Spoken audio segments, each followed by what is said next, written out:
do you pass judgment on your brother and sister? Or you, why do you despise your brother or sister? For we will all stand before the judgment seat of God.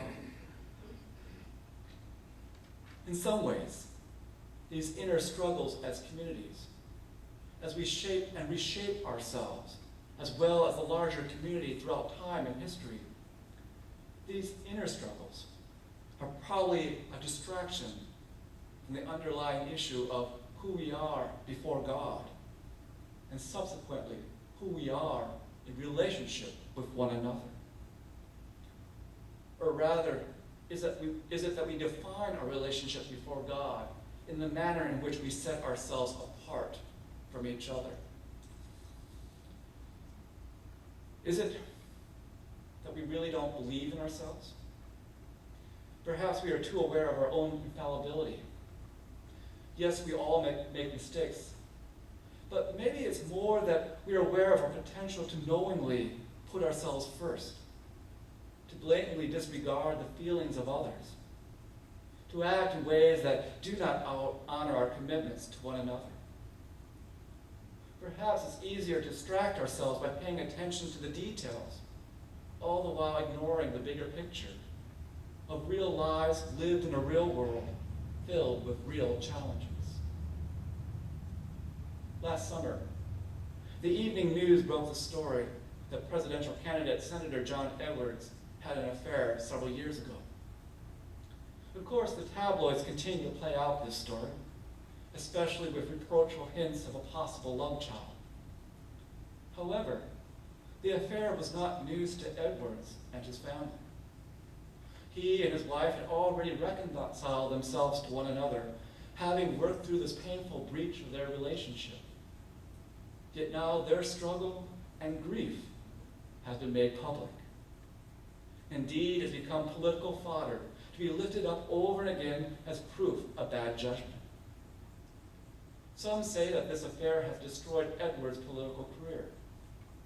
Perhaps, but certainly he's not the only politician whose actions have been inconsistent with his intent. I wonder what Paul might have said to this excessive familiarity with the lives of others. It's no longer a question about meat and vegetables. It's no longer a question about what we do on Sundays. It's no longer a question about the order of worship.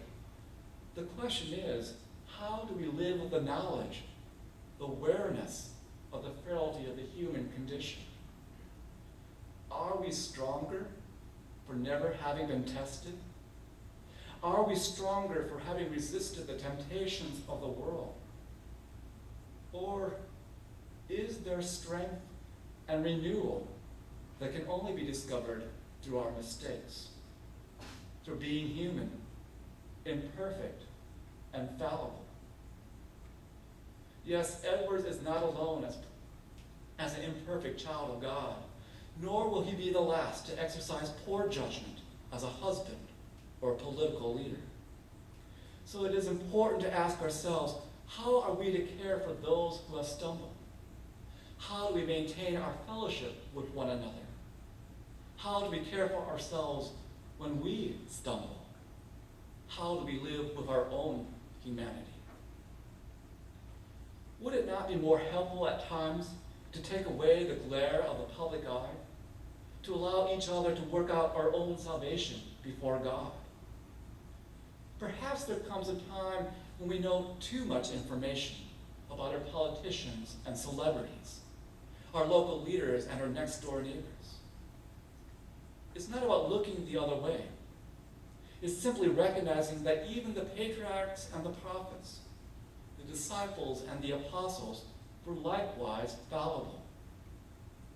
Would it not be better to move our watchful eyes from the state of our bedrooms to the quality of our neighborhoods, the health of our communities, our hopes for the future? Indeed, would it not be better to give attention to our own families, ensuring that we have done all that we can to build each other up, to strengthen the ties that bind us together, to take not one day for granted with our beloved?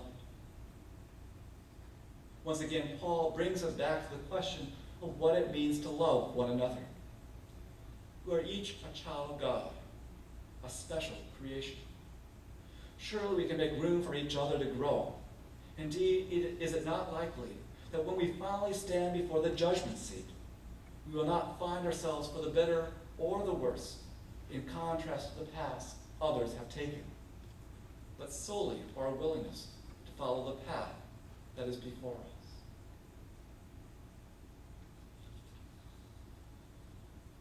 I have to admit, this was a very difficult sermon to put together. I tried to script the issue as much as possible to talk about things we no longer care about: food, Sunday services, Sunday Sabbaths. And I don't know if I quite said, and that's why I want to take this moment with you, because I know I don't preach that long, and you'll still get time for lunch. I just think as a society, we need to move into a better dialogue with one another. I don't know about you, but I'm getting tired of what I hear in the evening news or see in the checkout lines at the grocery store. Certainly we need to be accountable for our actions, all of us. But I think we need to give greater attention, not to someone's affair, or who's in a relationship with who, but how we care for our communities.